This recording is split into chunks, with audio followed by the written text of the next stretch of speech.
হোয়াটসঅ্যাপের একটা যে আপডেট আসছে না, আপনি বলবেন না, আপনারা বলবেন এবার থেকে হোয়াটসঅ্যাপ আপডেট করব আর ইউজ করব। অ্যাকচুয়ালি হোয়াটসঅ্যাপের ইন অ্যাপ ডায়ালার এইটা এবার হোয়াটসঅ্যাপ নেক্সট আপডেটে আমাদের প্রোভাইড করতে চলেছে। মানে এবার থেকে হোয়াটসঅ্যাপের ভেতরেই আমাদের ডায়ালার থাকবে। কেন হোয়াটসঅ্যাপের কথা আসছি, এমন এমন দারুণ দারুণ সুন্দর সুন্দর তীর মারা স্মার্টফোনের ব্যাপারে, যেগুলো এই তো হচ্ছে পকেটে টাকাটা রেখে দিন, বুদ্ধি করে খরচ করবেন। আরও একটা দুর্দান্ত টেক আপডেটের সাথে চলে এসেছি। চলুন একদম গুড়ি গুড়ি পায়ে দ্রুত হেঁটে আমরা শেষ করে দেব আজকের পথ চলা। প্রথমে বলি আমাদের আরও একটা আপডেট, আর সেটা হলো ভিভোর স্মার্টফোন জেনারেলি যদি দেখা যায় তাহলে একটু দামি হয়, তাই না? তবে এবার থেকে ভিভোর স্মার্টফোন হতে চলেছে সস্তা। না, তার পেছনে কারণও আছে। অ্যাকচুয়ালি ভিভো ওপেন করতে চলেছে একটা ম্যাসিভ ফ্যাকচারিং বা ম্যানুফ্যাকচার যেটা বলি আমরা, সেই কারখানা। কোথায়? নয়ডাতে। আর এই নয়ডাতে তারা যে প্ল্যানটা নিয়ে আসছে সেইখানে অনেক রকমের কাজ হবে। অর্থাৎ ভিভোর স্মার্টফোন ম্যানুফ্যাকচার তো হবেই, এবং তার সাথে নতুন নতুন টেকনোলজিগুলোও তারা আমাদেরকে প্রোভাইড করবে। তাহলে কস্টটা একটু কম হবে এবং অনেক কর্মচারী এখানে কাজ করতে চলেছে। তো দুর্দান্ত ব্যাপার ভিভোর পক্ষ থেকে।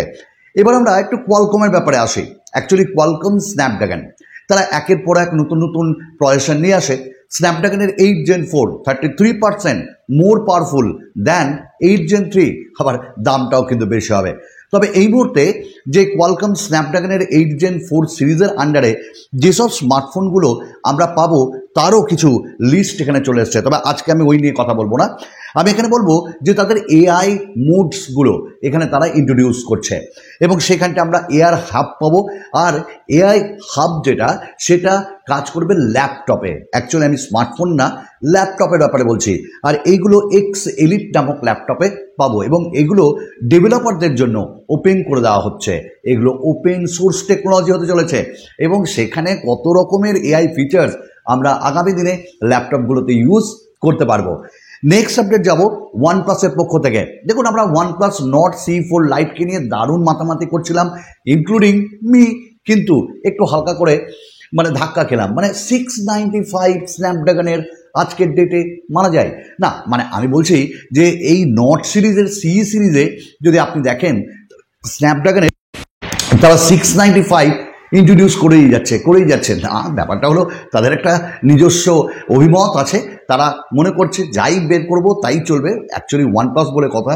এবং এই স্মার্টফোনে আপনারা প্রত্যেকেই জানেন যে OLED ডিসপ্লে 120 হার্টসের এবং 50 মেগাপিক্সেলের ডুয়াল ক্যামেরা, এবং সামনেও ঠিকঠাক ক্যামেরা, ব্যাটারিও ঠিকঠাক। তো কোথাও না কোথাও ঠিক আছে। 19,999 অফার টফারে কম পাওয়া যাবে। তো বাকিটা আপনারা বুঝবেন, আর কি বলবো। নেক্সট আপডেট মোটোর পক্ষ থেকে, মোটো রেজার 50 আলট্রা এই স্মার্টফোনটাও লঞ্চ হতে চলেছে, এবং তার টিজার ফিজার আপনারা অলরেডি দেখতে পেয়েছেন। এবং এই স্মার্টফোনে স্ন্যাপড্রাগনের 8S Gen 3 থাকছে, 50 মেগাপিক্সেলের ক্যামেরা, 4500 mAh ওপরে ব্যাটারিও থাকবে। ভালো মোটোরোলা কাজ করছে মোটামুটি তাদের বিভিন্ন যে স্মার্টফোনগুলো আনছে সেগুলোর উপর। এটা একটা দুর্দান্ত স্মার্টফোন হতে চলেছে। নেক্সট আপডেট আমরা রিয়েলমিকে দিয়ে দেবো, রিয়েলমি C61। আপনারা ফ্লিপকার্টে টিজার দেখছেন, একটা বাজেট সেন্ট্রিক স্মার্টফোন হচ্ছে। ইউনিসকের চিপসেট থাকবে, এবং সেখানটায় HD ডিসপ্লে, সবই ঠিক আছে। কিন্তু যেটা বলা হচ্ছে সেটা হলো এটা টাফেস্ট ফোন, অর্থাৎ ভাঙুন মারুন যে কাউকে যা কিছু করুন, ফোনের কিছু ক্ষতি হবে না। তো ঠিক আছে, 10,000-এর মধ্যে এই স্মার্টফোনটা হয়তো আমজনতার পকেটে অনেকটাই দারুণভাবে কাজ করবে।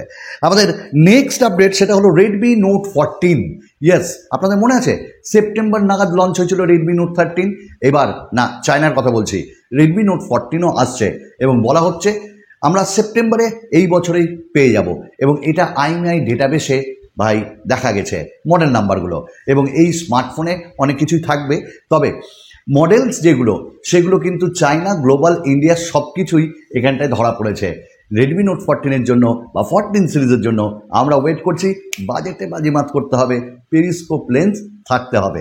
আমাদের নেক্সট আপডেট যেটা, সেটা হলো যে স্যামসাং তাদের যে স্মার্টফোনগুলো জেড ফ্লিপ 6 এই যে বা জেড ফ্লিপ যে স্মার্টফোনগুলো, সেগুলো কিন্তু হাইক করছে দাম এবার। হ্যাঁ, এরকমই একটা লিক চলে এসছে এবং যেখানে দেখা যাচ্ছে 1 লাখ 1.5 লাখের ওপরেও তারা এই ফ্লিপ স্মার্টফোনগুলোর দাম বেশি রাখছে। ভালো লাগলো না, খারাপ লাগলো, আপনাদের কেমন লাগলো অবশ্যই বলবেন। আগামী দিনে আরও নতুন নতুন ভিডিও নিয়ে আপনাদের সাথে দেখা করব। চলুন, বিদায়।